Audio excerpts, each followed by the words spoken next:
There are two types of men in this world. Those who bend with every wind that blows, and those who stand unmoved, like ancient mountains, weathering whatever storms may come.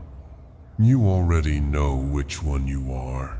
You've always known, but perhaps you've forgotten. Let me remind you, mountain blood flows through your veins. Not the thin water of the valley dweller who seeks the easiest path. Not the lukewarm stream that follows the course laid out by others, but the thick, iron-rich blood of highlands, of peaks that pierce the clouds, of stone that has endured since time began its march. Our Norse ancestors understood this truth. They called it Bergblot, the mountain sacrifice. Not because mountains give themselves up easily, but because they sacrifice comfort for strength, ease for endurance, popularity for power. The mountains give up what is temporary to embody what is eternal, and so must you. Listen carefully. The world swirls around you like a tempest, demanding that you bend, break, or bow. Surrender to the current, they urge. Be flexible, compromise. These words drip like poison from tongues that would have you forget the hardness in your core, the unbending will that separates men who merely breathe from men who truly change the course of rivers. The old sagas tell of Thor's hammer, Mjolnir, so heavy that only the worthy could lift it. But what made it heavy wasn't the metal from which it was forged. It was the weight of absolute conviction hammered into every molecule. The unshakable certainty that some principles cannot be compromised, some truths cannot be negotiated, some stands must be taken regardless of cost. That same weight rests in your chest now. You feel it, don't you? That solid core that refuses to be moved, even when movement would be easier, even when standing firm means standing alone. That isn't stubbornness, that isn't pride. That is the mountain blood speaking through generations, reminding you of what you truly are. When the Norse warriors faced overwhelming odds on foreign shores, retreat was always an option. Their long ships waited, ready to carry them back to safer harbors. Yet time and again, they drove those ships aground, sometimes burning them behind them, not because they sought death, but because they understood that certain victories can only be claimed by those who remove all paths of retreat from their thinking. Mountains don't have escape routes. They face what comes directly, absorbing the blow, unmoved by its force. You've done this in your own way, planted your feet on ground that matters, refused to step back when stepping back would have been simpler, absorbed blows meant to drive you from your position. And though the storm left marks upon you, still you stand. This isn't coincidence. This isn't happenstance. This is heritage embodied. This is mountain blood at work. In the frozen north, our ancestors faced winters that would kill the unprepared within hours. Darkness that lasted months. Cold that turned breath to ice and froze the very heart of the land. Did they rage against these conditions? Did they waste energy wishing for warmth that wouldn't come? Never. They faced reality with clear eyes and unbending resolve. They accepted what was, so they could focus their strength on what could be. Mountains don't deny the storm. They endure it, outlast it, and remain long after it has passed into memory. The challenges you face now may wear different masks, but their nature remains unchanged. The cold winds of betrayal, the erosion of constant criticism, the lightning strikes of sudden catastrophe, the slow wearing away of daily compromise. These forces don't test your comfort, they test your substance.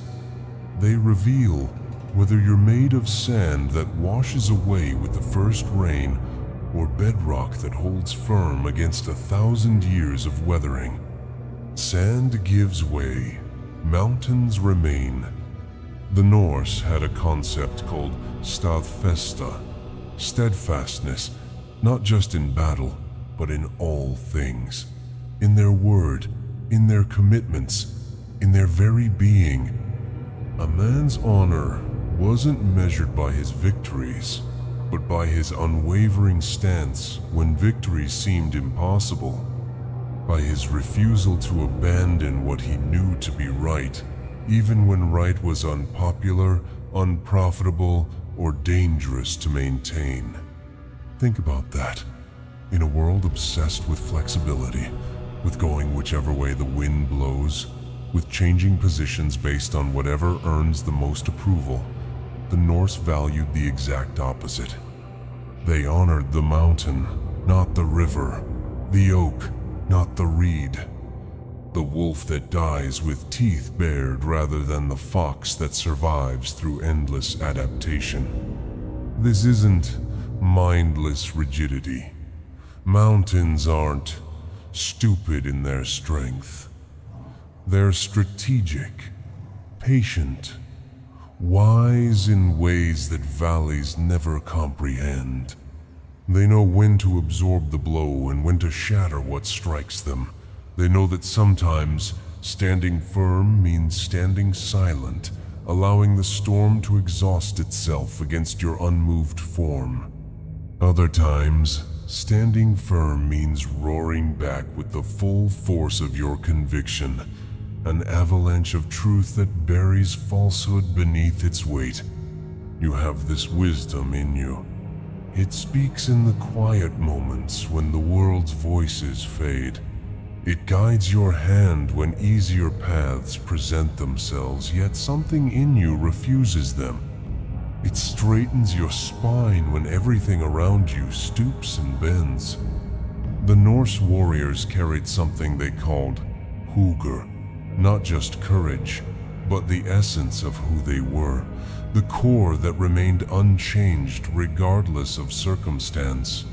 When they struck their shields and roared their battle cries, they weren't just trying to frighten their enemies. They were reminding themselves of the unbreakable spirit that dwelled within their flesh, the mountain at the heart of the men. Your Huga may have been buried beneath avalanches of doubt, covered by the sediment of society's expectations, hidden under layers of compromise made for peace that never came, but it remains solid, waiting, ready to be reclaimed by the man who remembers what flows in his veins. Mountain blood doesn't thin with time. It doesn't weaken with age. If anything, it grows more potent, more concentrated, more powerful as years pass and storms are weathered. Each challenge faced becomes another layer of strength. Each betrayal endured becomes another stratum of wisdom. Each loss survived becomes another vein of rare minerals running through the stone of your character. There's a reason they work so hard to make you forget this truth. There's a reason the world celebrates the bendable, the breakable, the easily influenced. Because mountains cannot be controlled. They cannot be manipulated. They cannot be moved from their position through flattery or threat. They answer only to the laws etched into their very substance, laws older than man, laws that will remain when all our clever systems have crumbled to dust. In Norse mythology, the world itself was said to have been formed from the body of the giant Ymir. His bones became the mountains, his blood the seas, his skull the sky. This wasn't just colorful storytelling. It was recognition that the physical world mirrors deeper truths. That mountains aren't just geographic features, but embodiments of principles that exist in the soul. Principles like unbending strength, unyielding resolve, unmovable certainty in the face of changing times. You carry these principles in you, not as abstract concepts but as inheritance, as blood memory passed down through generations of men who stood when others fled, who held firm when others wavered, who remained true when truth itself seemed like a losing proposition. The modern world has tried to convince you that such strength is outdated, toxic even. That real power lies in endless adaptation, in having no position solid enough that it can't be abandoned for convenience. That being swayed by every new wind that blows represents enlightenment rather than weakness. Reject this poison. Mountains aren't praised for how easily their shape changes, but for how firmly they maintain their form against all forces that would wear them down. Men are no different. Your immovability in matters of principle isn't your weakness. It's your heritage, your birthright, the mark of mountain blood that flows in currents deep beneath your surface. When Odin hung himself from Yggdrasil, the world tree, for 9 days and nights to gain the wisdom of the runes, he didn't abandon his quest when pain became his constant companion. He didn't release himself when thirst parched his throat or hunger gnawed his belly. He remained, enduring what had to be endured to claim what mattered most. That's not just mythology. That's a blueprint etched in symbolism, showing what mountain blood looks like in action. You've done this in your own way, hung yourself from the tree of your convictions, endured the wounds that came from refusing to let go, even when letting go would have brought instant relief. Sacrificed comfort, popularity, ease of existence for something that mattered more. The runes you claimed through this sacrifice aren't written on parchment, but on the very substance of your being. They're the wisdom that comes only to those who have stood alone and refused to be moved, even as storms raged around them. The Norse concept of orlog speaks to this. Not just fate, but the consequences that flow from choices made. When you choose the mountain's path, the path of unbending principle, of immovable conviction, of standing firm when all around you sway like reeds, you choose a certain kind of consequence. You choose the isolation that comes from altitude. You choose the harsh weather that only high places know. You choose to be struck by lightning that lower ground never faces. But you also choose the view that only mountains enjoy. The clarity of sight that comes from rising above the fog of popular opinion. The perspective that reveals patterns invisible to those who dwell in valleys. The fellowship of other peaks that stand distant but visible, connected not by proximity but by shared elevation. This is the trade you make.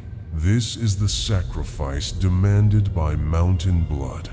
And though the cost is high, what you gain cannot be measured in the same currency as what you lose. You lose fair-weather friends but gain unshakable allies.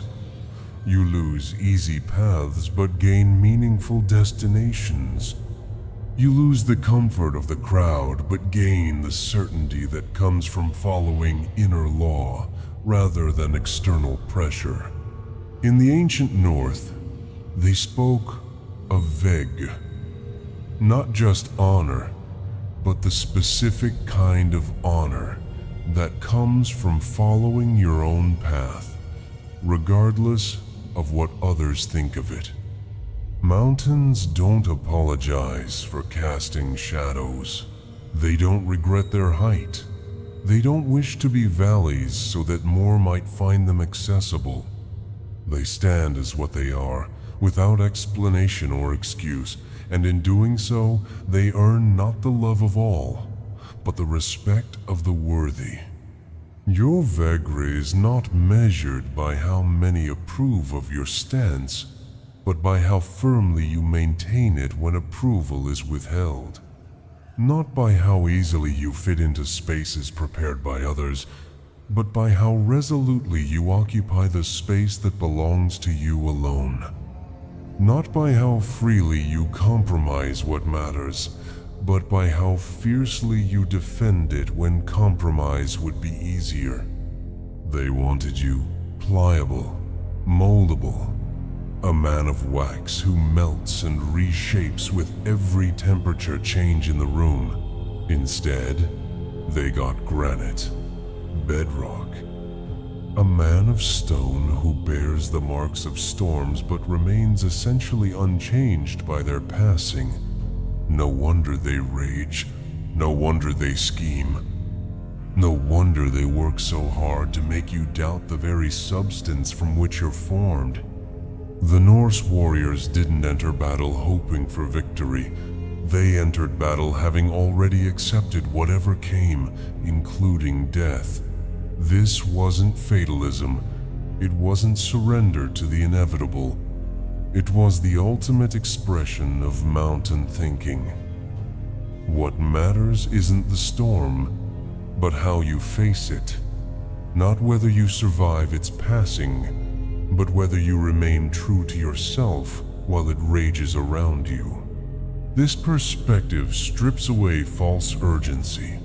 It reveals most crises as the temporary disturbances they truly are. Wind against the mountain face, rain against the stone. Here today, gone tomorrow, while you remain. It frees you to act not from panic or pressure, but from the calm center that reflects your true nature. The eye of the storm, the stillness at the heart of chaos, the silence inside the mountain that listens but isn't swayed by the noise outside. Remember this: when voices grow loud, when demands increase, when threats are made or enticements offered to move you from where you've planted your feet. Mountains don't have ears to hear the wind's threats. They don't have eyes to see the storm clouds gathering. They simply are what they are, and in that being, they find immunity from all that would change them. Be the mountain, not in hardness of heart, but in firmness of resolve, not in coldness toward others, but in the heat of conviction that burns at your core. Not in isolation from the world below, but in the solitary strength that makes you valuable to that world, even when that value goes unrecognized.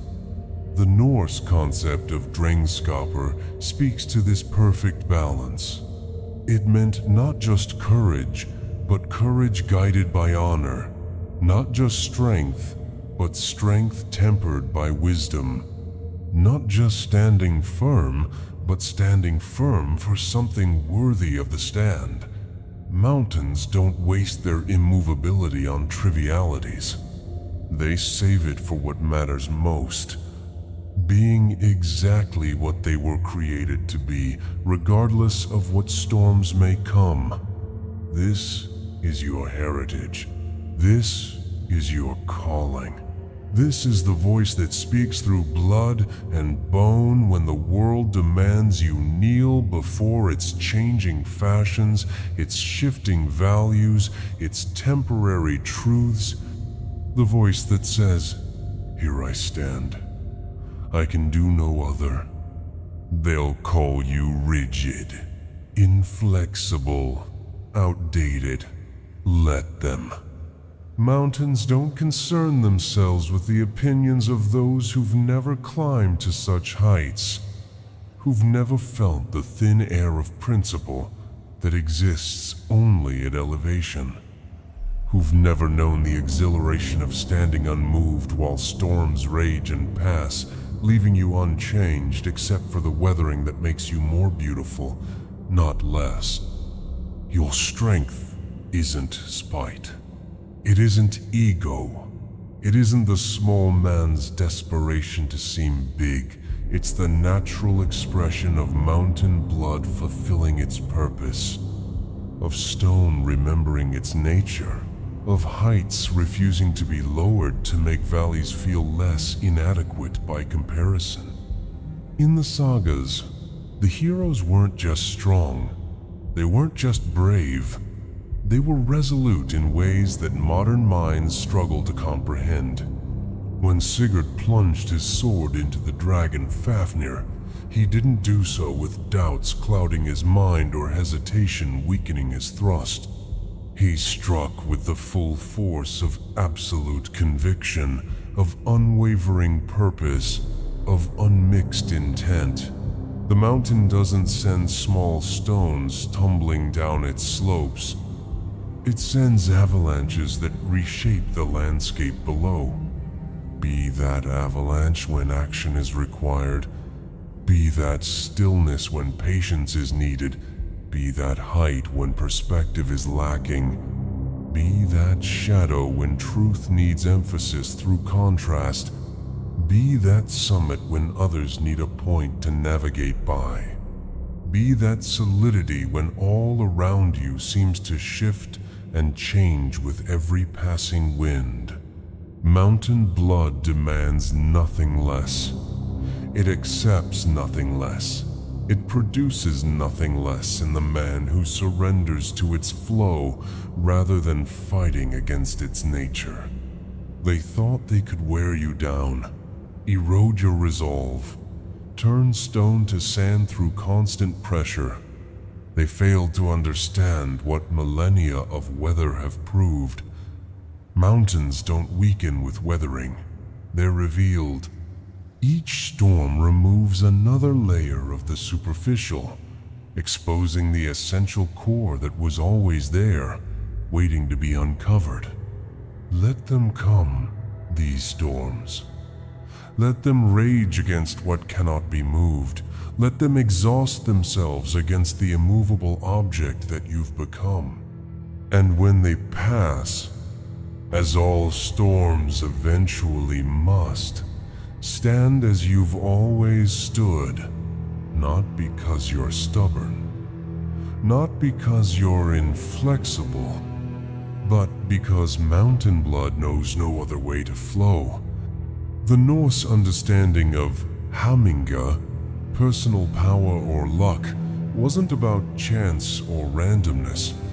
It was about alignment with one's true nature. The more authentically you expressed your essential self, the more this force gathered around you, strengthening your arm, sharpening your mind, guarding your path. Mountains don't pretend to be valleys. They don't apologize for their height. They express exactly what they are, without dilution or compromise. And in doing so, they gather power that lesser formations can only envy from a distance. Your haminga grows with every stand you take, with every time you refuse the easy path of compromise when compromise would betray something essential, with every moment you remain unmoved when movement would be simpler. This isn't just abstract philosophy, it's practical power, accumulating in ways visible to those with eyes to see it. The steady gaze that doesn't waver, the voice that doesn't tremble, the presence that fills rooms without effort, changing atmospheres by simply existing within them. They fear this power in you. Of course they do. Mountains have always inspired both awe and terror in those who dwell in their shadows. You can't control what you can't move. You can't influence what remains unmoved by offering or threat. You can't predict what follows inner law rather than external pressure. All you can do is recognize its power, respect its nature, and either align yourself with its strength or break yourself against it. The choice was always theirs to make. The consequences of that choice were always yours to embody. Stand firm, mountain blood. Stand unmoved against whatever comes. Not in hatred, not in anger, not in the small emotions that belong to smaller men, but in the calm certainty that this is what you were created for. This is what flows in your veins. This is what separates you from those who drift through existence without ever planting their feet and declaring, "Here, no further, whatever the cost." In the end, valleys will be valleys. Rivers will be rivers. But mountains will always be mountains. It isn't a choice. It's nature expressed. Blood memory honored. Heritage embodied in flesh and bone, and the unbending spirit that makes mere existence transcend into something worthy of the sagas. They wanted to reshape you, to wear you down, to make you less than what flows in your veins demanded you become. They never stood a chance. Mountain blood always remembers what it is, always returns to its true nature, always finds its way back to the heights for which it was created, no matter how long the journey or how steep the climb. Welcome home, mountain blood. Welcome back to your true nature. Welcome to the strength that waits for those who remember what flows in their veins, who honor what beats in their chest, who embody what has always been their birthright, to stand firm against all storms, to remain when lesser things are washed away, to be the unmovable center in a world of endless motion, to be the mountain when everything around you bends and breaks before the tempest. This is your heritage. This is your nature. This is your rightful place in the order of all things. Claim it without apology. Embody it without hesitation. Defend it without compromise. For this is who you are. This is who you've always been. This is who you will always be, no matter what storms may come. Mountain blood, standing firm, remaining when all else is washed away.